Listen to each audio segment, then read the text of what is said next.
Shalom, selamat datang di Summer Class Devotion. Saya Yerielo Iriola Purba akan membawakan renungan yang akan memberkati Anda.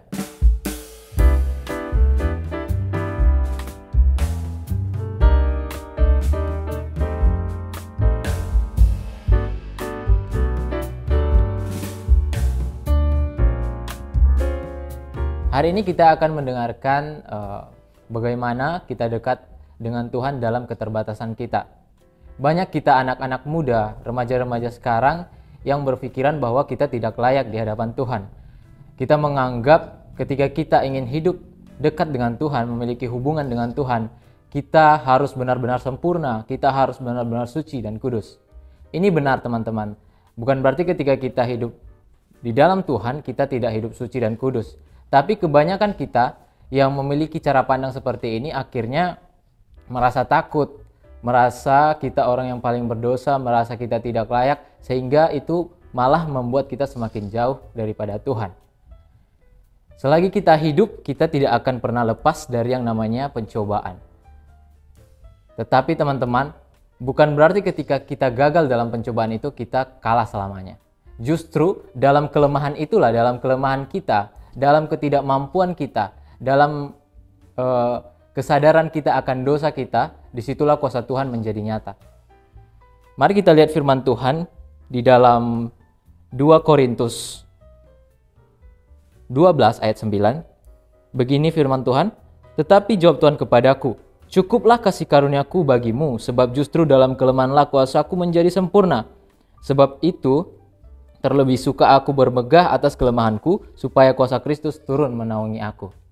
Jadi, sekarang kita berpikir mungkin kita tidak bisa apa-apa, kita tidak memiliki talenta, kita tidak memiliki bakat, kita menganggap diri kita rendah, kita menganggap Tuhan tidak mampu memakai kita. Teman-teman harus tahu bahwa di dalam Alkitab telah tercatat banyak tokoh seperti Abraham, dia merupakan seorang pembohong, Yakub, seorang penipu, Nuh, alkohol, Daud, dia merebut istri tentaranya dan seorang pembunuh. Rahab, seorang pelacur. Musa memiliki gangguan kecemasan. Elia, depresi dan ingin mengakhiri hidupnya. Lalu, Paulus, seorang pembantai pengikut Yesus. Jadi, seberapa buruk yang telah kita lakukan dalam hidup kita sehingga kita berpikir bahwa Tuhan tidak sanggup untuk memakai hidup kita. Jadi teman-teman bahwa Tuhan terlebih besar daripada beban yang kita alami, daripada persoalan dan pergumulan yang kita hadapi. Saya teringat suatu kisah yang menggambarkan bagaimana kebesaran Tuhan itu.